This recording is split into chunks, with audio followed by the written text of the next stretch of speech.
everyone. Welcome to Wine Simplified, a wine podcast for cork dorks and those who want to be.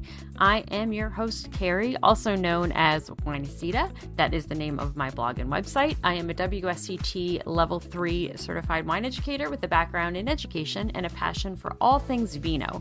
I currently serve as the wine lead at the Good Pour Wine and Spirits Marketplace in Longwood, Florida. The store isn't a sponsor of this podcast or affiliated with it, but if you happen to find yourself in the area, please stop by and say hello. So let's get started. Thank you for joining me again for another episode of Wine Simplified. I am so glad you are tuning in. Today we are talking about rosé, the rosé style of wine. So I will confess, rosé is not my go-to pick. It's not what I usually pull off of a wine menu. Just not my personal preference, but it really has solidified a place in the wine world, especially during summer. It's August now, still warm out. Rosé kind of has that stereotype of being, the summer water. So we'll talk about that. But what's really cool is that rosé has this really unique history, and it really is a lot more interesting than just that, in quotes, summer water that we drink right now. So what is kind of wild about rosé is it might actually be the original style of wine. So think about ancient times back in Greece, Phoenicia, Rome, and every time I say Phoenicians, I think about, thank you, Phoenicians, from Spaceship Earth, if you've ever been to Disney World. Anyway, I digress. But winemaking back then, it was not nearly as precise as it is today. You did not have stainless steel tanks. You did not have temperature-controlled fermentation. You didn't have exact maceration times. They didn't really know all of the science. They just kind of knew what worked. What you had was people stomping grapes, maybe using their hands to do some direct pressing, but usually probably stomping with their feet in those big vats. And then they just fermented whatever juice they could collect. And so, as we know from previous episodes that I've done and from how red wine is made, here is the key. Even if you're using red grapes, the juice is basically clear. So unless that juice sits on the skin for days, it's not going to get deeply colored. It's not going to get those tannins extracted. So if we think about that, you know that in those early days back in ancient times, those winemakers were not leaving the juice on the skins for very long. They were going for freshness, not big tannins. They wanted something that they could drink now. And there's evidence that that style of wine was preferred back then, that lighter style of wine. Ancient Greeks, for instance, really did not like the deeply colored tannic wines. They thought they were harsh. They thought they were rustic, less civilized. So the pale, fruitier wines were considered more elegant, classier, upscale, refined, whatever adjective you want to use for that. But that was the preferred method.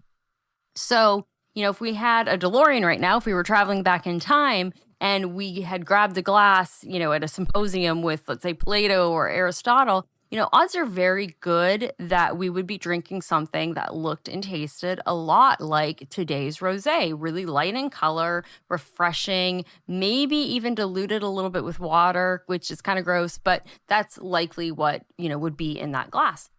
Let's fast forward a little bit to medieval Europe, and as we've studied and we know that they still had this preference for pale wines. So one of the most popular imports into England during the Middle Ages was Bordeaux Claret. Now, Claret is still made today, but at the time, Claret was not the rich, dark Bordeaux style that we think of today. It was pale, it was light-bodied, that rosé-like type wine because of the very brief skin contact it had. It was so pale, in fact, it was often called vin de nuit, or wine of the night. If you're French and I mispronounce that, I'm so sorry.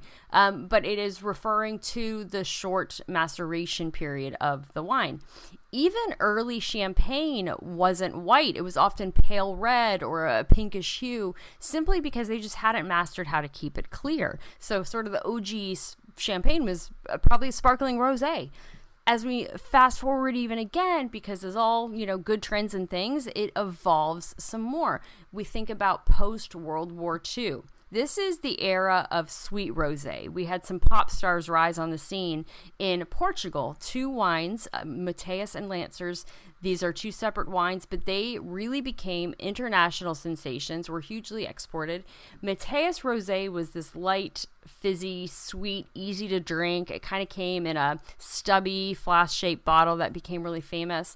And Lancers was very similar and equally successful. And so these wines absolutely dominated Portugal's wine exports for decades, and they really helped create a perception, kind of more of our modern perception, that rosé should be sweet and playful. And it really was a far cry from that pale, dry wine style that the French had been making for centuries, for years. And then 1970s. So America's blush era really hit in the 1970s. In California, winemakers were scrambling to meet this demand for white wine, but there just really weren't enough white grapes. So they improvised. They were making so-called white wine from red grapes, which, as we've talked about before, all the juice is clear. So you can make a white wine out of a red grape just by minimizing the skin contact. So it was roughly 1972, mid-70s at Sutter Home, where honestly, it was a little bit of an accident.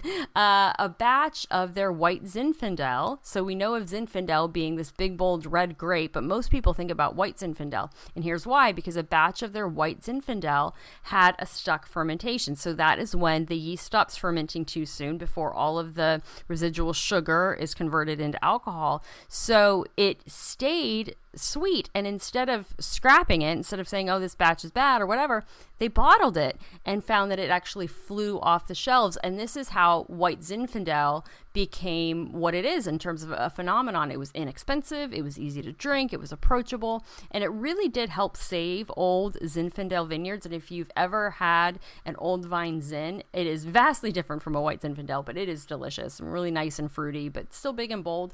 And this white Zinfandel phenomenon really saved a lot of those vineyards from being ripped out entirely.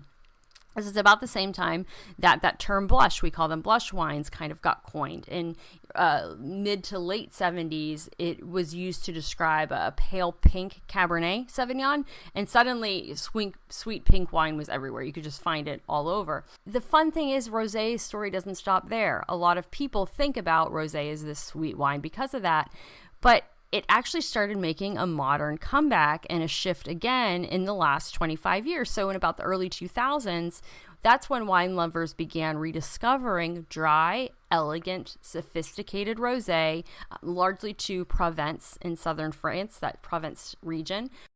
Winemakers in Provence really leaned hard into quality production, not just producing something sweet and commercially, friendly, but they really became intentional in crafting wines that were harvested early for freshness, delicately covered, beautifully balanced. And so Provence Rosé became almost synonymous with, summer drinking, peak, high-end summer drinking, pale pink in a chilled glass, ideally, somewhere sunny in the Mediterranean, please.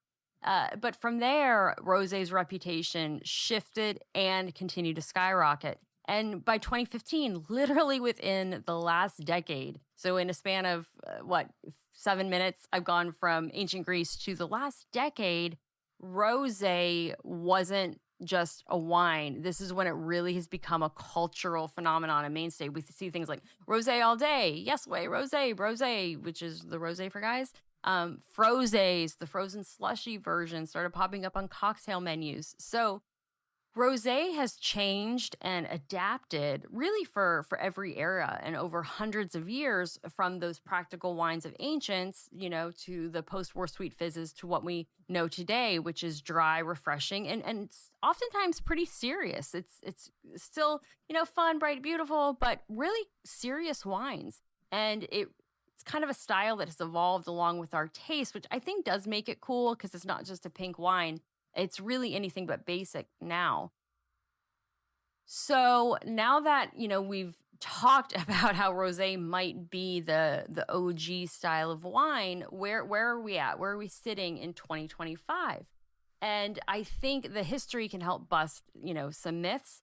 But we're also going to talk a little bit about the winemaking and how it's done. And so A few myths, rosé is not made by just mixing red wine and white wine together. There is one case in Champagne in particular, and so I will touch on that.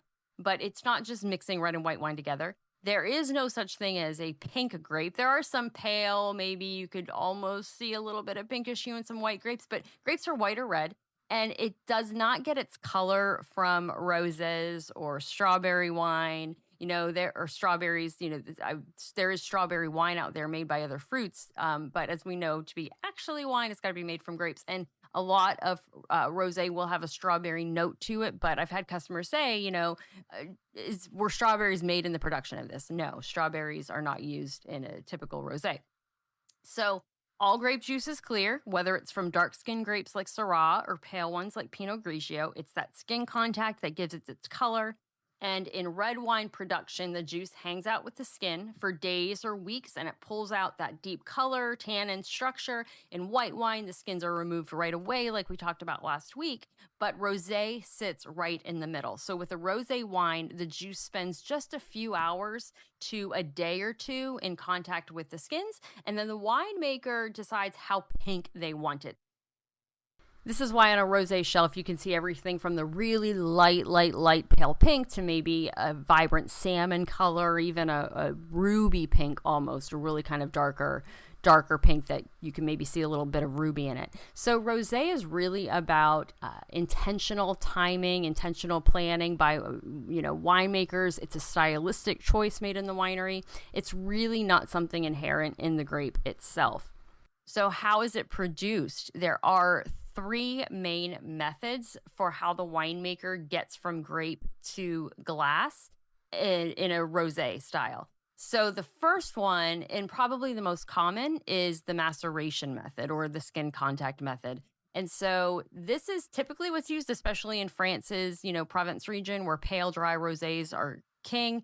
But this is the most common method used in making a rosé. So here's how that works. Red grapes, so Grenache, Cinsault, Syrah, Mourvèdre, especially those grapes are used especially in those Provence-style wines. They're crushed. They're left to sit on their skins, but only briefly, maybe just enough to get that light pink hue, maybe a few hours, maybe 24 hours. And then after that short time frame, the winemaker separates the juice from the skins, and fermentation will continue just like it does in a white wine. And sometimes there is a slight variation that they call a direct press method. And that's where grapes are pressed immediately with almost no skin contact at all. And it results in those super pale, almost coppery rosés that lean more citrusy than fruity. And those wines tend to be delicate, crisp, refreshing, perfect for hot weather, those light meals that we like in the summer. The second method is called the saignée method or the bleeding method. But saignée sounds more fun. It's French. And that actually means to bleed in French. And this method is different because it's actually not about primarily making rosé. It's a byproduct of making red wine. So in this method, what happens is early during fermentation of red wine, some juice is bled off to concentrate the red wine left behind. And because less juice will equal more skin contact, that will equal a deeper color and flavor for the red wine. But instead of tossing that bled off juice, winemakers will then ferment it separately to turn it into rosé. And so these Saignée style rosés tend to be darker in color, more intense in flavor, a little bit richer in body. They often have a bit more tannic structure since the grapes were intended for red wine in the first place, but definitely nothing like what you would get out of a Cabernet or a Syrah. You will find this method often in places like Napa, Sonoma, Rioja, Navarra, regions that are known for real serious reds. I've had some fantastic ones out of Oregon made from Pinot Noir. I love Pinot Noir rosé. So that is, if I'm going for a rosé, the typical style that I like. And usually that can be using this Saignée method. Now, remember what I said in the myth. It's not just mixing red and white wine together. There is the blending method. And this one sounds incredibly simple, of just mixing red and white wine together to get a pink wine. In still wine, though, it's generally illegal in most of Europe, with the exception of champagne. So rosé champagne is often made by blending a little Pinot Noir or Pinot Meunier grapes, red wine, into the base of a little bit of Chardonnay before the second fermentation, which that's the one that creates the bubbles.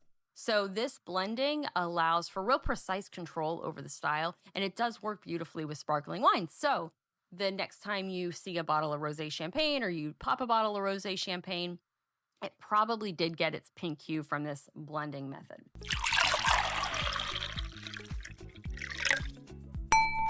For this week's Smart Buy, let's head to Spain. So I'm going to go with Muga Rosato. Muga is Bodegas Muga, great winery out of Spain. This is a dry, refreshing rosé wine from Rioja, mostly made from Garnacha with a little bit of Vieira, which is another white grape. It's got a little more texture and body than your typical pale Provence style rosé, but very crisp and food friendly. You get notes of white peach, orange zest, little touch of herbalness. It's really like summer in a glass with that Spanish flair, and I love Spanish wine. So it's a fantastic rosé to pick up and dip your toes into the world of rosé. Usually runs about $13 to $15, depending on where you're at. It really drinks like it costs a lot more than that. You can pair it with grilled shrimp, tapas, or just easily chill it and drink it on its own by the pool. So if you're looking to try a new rosé at a great price that's really approachable, the Muga Rosato is a no-brainer. Now let's get back to it. Now let's talk flavor, because much like a lot of wine styles, even within the style, there's no one-size-fits-all. Rosé is exactly the same. So in general, rosé is light, fresh, high acid, zippy. Flavors can lean towards strawberries, watermelons, cherries, some citrus notes, sometimes some herbal, maybe salty mineral finishes. But where things get really interesting is the different grapes will produce a different type of rosé. So rosé from Grenache, for example, can be juicy and ripe, strawberry, orange zest, things like that.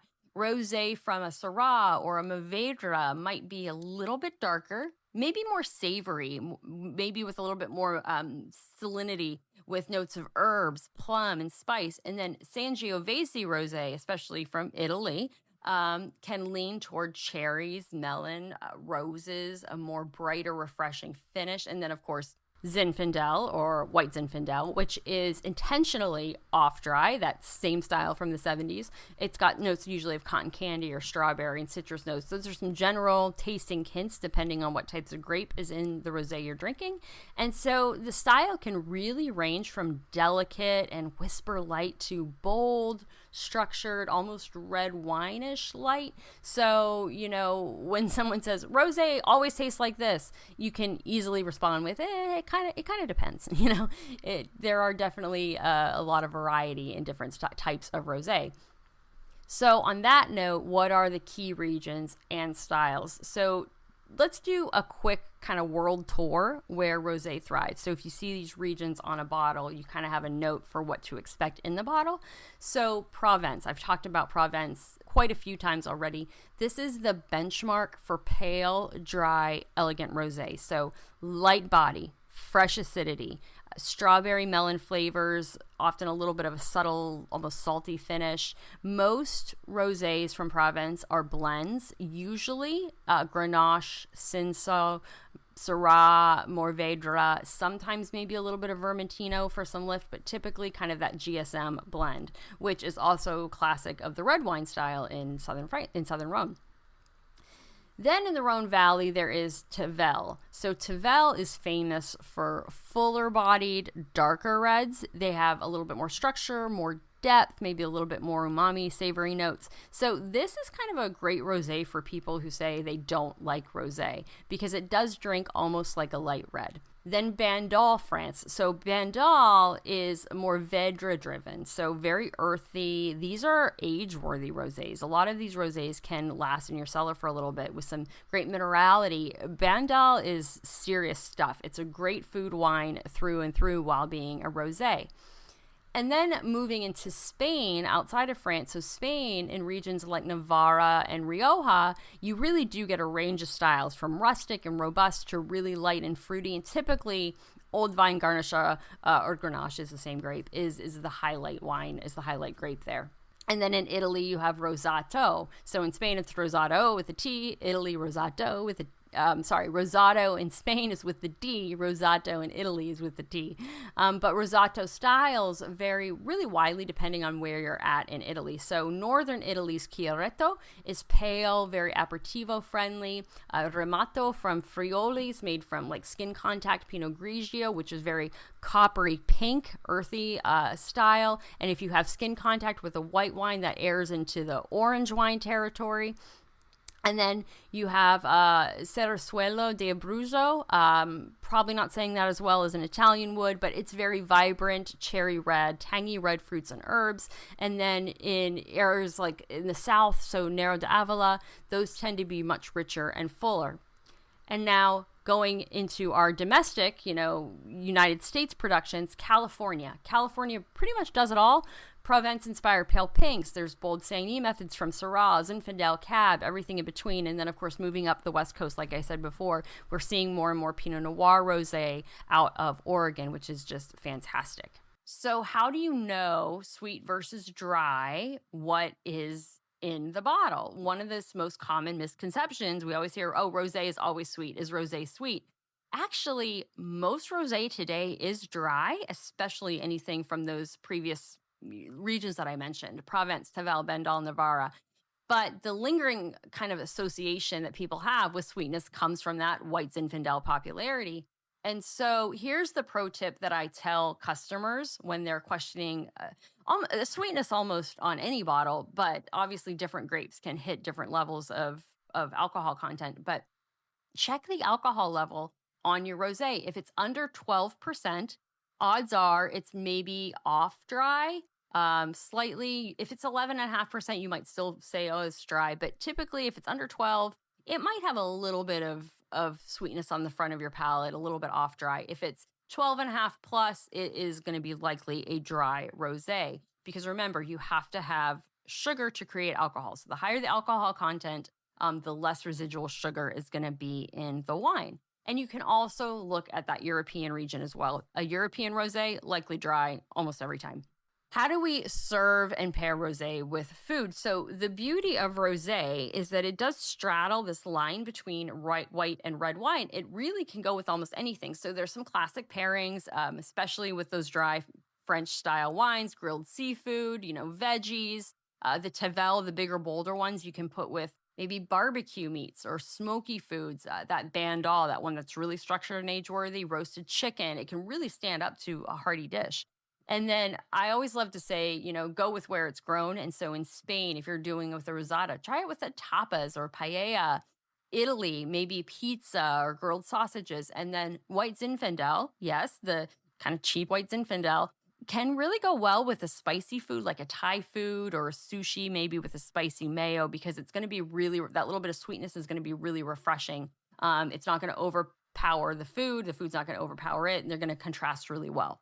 And you always, unless you're doing a frosé, want to chill your rosé maybe 45 to 50 degrees. None of us actually use a thermometer when we're testing this, but you pop it in the fridge. You want it chilled, but definitely not frozen, unless, of course, like I said, you're doing a frosé. So if it's too cold, you're going to mute all of the beautiful flavors. And honestly, a regular white wine glass works perfectly with rosé. You can use a red wine glass if you're drinking something bolder like Tavel. I'm not going to get into the ins and outs of glassware, let's be honest. The goal here is to be not snobby. I would drink it out of a red Solo cup if I had one. Like, drink it out of whatever you want. But there is some science behind the type of glassware you use. So I will make a note to talk about that on another episode. But remember, rosé is meant to be drunk young and fresh.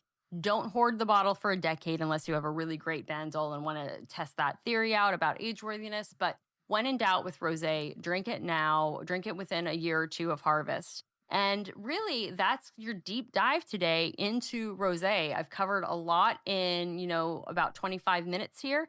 So next time you're in the wine aisle and you're looking at all those pink bottles, just think rosé is not just this cheap summer water. It's got a lot of history, a lot of craftsmanship. There's a lot of style, going all the way back from ancient Greece to what we have now. And it is delicious. It's not my personal go-to. I don't generally pick it up, but I should explore it a little bit more, honestly. Tend to go more for white wines, but it is truly a delicious, cool wine with a lot of great history. And you really might surprise yourself. If you have enjoyed this episode, I would love it if you would hit follow or subscribe so you don't miss a new one. Maybe share it with a friend who loves rosé or wants to learn more about it next time. I am, starting this from scratch as a one-man show. So I appreciate your support. And until next time, cheers.